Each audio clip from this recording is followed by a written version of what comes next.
Magandang umaga mga tol. Dito nga pala ako sa ilog na malaki.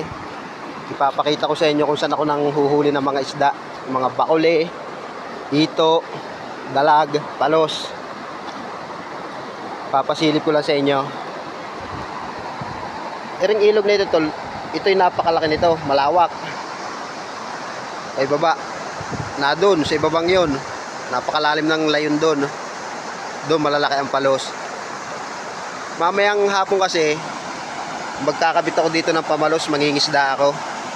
Kaya sinilip ko. Ipinakita ko na rin sa inyo. Sa gabi, di ba, pag ako nanguhuli ng mga isda, hindi nyo makita kasi madilim.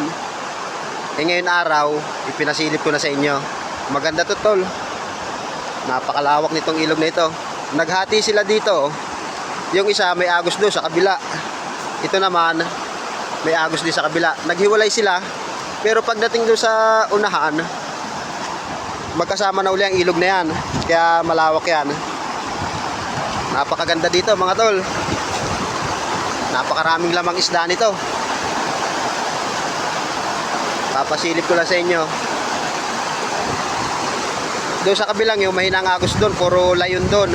Doon ako mamayang gabi magkakabit ng pamalos. Dito sa mga ganitong maagos tol, na dito ang mga isdang maliliit sa gabi. Napakadaming isda ditong maliliit, yung mga bakuli, hipon, hito, dalag. May palos din naman napunta rito pag gabi, kaso napunta rito sa agos nito mga palos maliliit. Hindi kagaya talaga doon sa mismong mga layon, malalaki talaga, mga quality. Papasyal ko muna kayo dito sa aking panghuhulihan ng isda.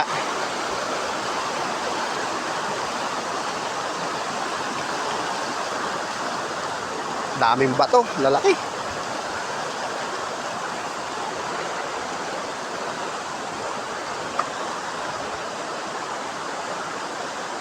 Yan tol, isa yan. Yang ilayang yan, yung unahan na yan, layon din yan. Medyo mababaw lang din siya, mga hampus tao lang siya. Kakanaan ko rin mamaya yan ng pamalos. Siguro mga 3 biwas ang kakabit ko dyan.